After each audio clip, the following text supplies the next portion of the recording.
आप हैं निष्कर्ष भारत के साथ और मैं हूं मनोज चतुर्वेदी। देखिए, तमाम पार्टियां 2025 के बिहार विधानसभा के चुनाव के लिए अपनी तैयारियां शुरू कर दी हैं, लेकिन प्रशांत किशोर जो तैयारी शुरू किए हैं और उन्होंने कहा है कि घबराइए मत साहब, दांत तो खट्टे होंगे ही और सबके खट्टे होंगे।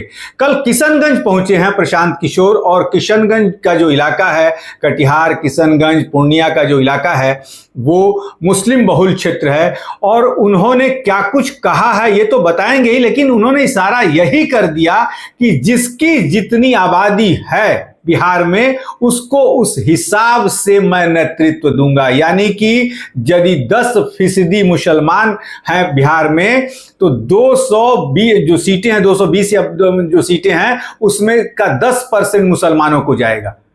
ये बहुत बड़ी बात प्रशांत किशोर ने कह दी है, जो यहां चुनाव लड़ने के जो लोग आतुर हैं, लेकिन टिकट ऐसे ही किसी को नहीं मिल जाएगा प्रशांत किशोर का, यानी कि जनसुराज का। 2 अक्टूबर को जनसुराज जो है वो एक राजनीतिक पार्टी बन जाएगी। आगे भी बताएंगे कि क्या क्या उनके कार्यक्रम है, लेकिन पूरी बात मैं बता दूं कि किशनगंज पहुंचने के बाद क्या कुछ कहा है प्रशांत किशोर ने। किशनगंज पहुंचकर प्रशांत किशोर ने जनसभा को संबोधित करते हुए कहा कि किसी भी चुनाव में मुस्लिमों को उनकी आबादी के अनुपात में हिस्सेदारी नहीं मिलती है। मुस्लिम आबादी 18% है, लेकिन हर चुनाव में इनकी हिस्सेदारी काफी कम है। उन्होंने कहा कि इस पार्टी में जिसकी जितनी आबादी होगी उसकी उतनी हिस्सेदारी देखने को मिलेगी। बहादुरगंज के कॉलेज खेल मैदान में आयोजित जनसभा में उन्होंने कहा कि सुरजापुरी मुस्लिम, पसमानदा मुस्लिम, शेरशाहवादी मुस्लिम को खंड खंड में बांटने से बेहतर है एकजुट होकर भाजपा विरोधी हिंदू मतदाताओं को जोड़कर सत्ता परिवर्तन की दिशा में ठोस पहल की जा सकती है।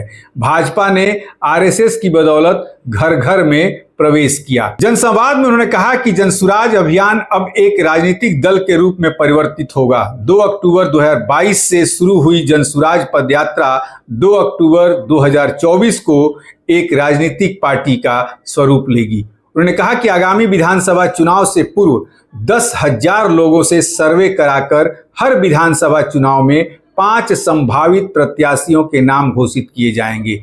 इनमें से सही उम्मीदवार का चयन जो है वो किया जाएगा। सबसे बड़ी जो उन्होंने बात कही उसमें कि 2 अक्टूबर 2024 को राजनीतिक पार्टी का स्वरूप लेगी जनसुराज।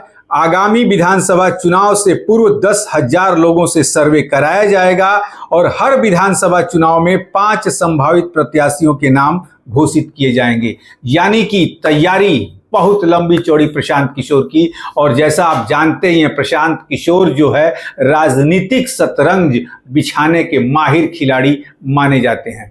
अब देखना यह होगा कि क्या प्रशांत किशोर की पार्टी जनसुराज सत्ता में आएगी।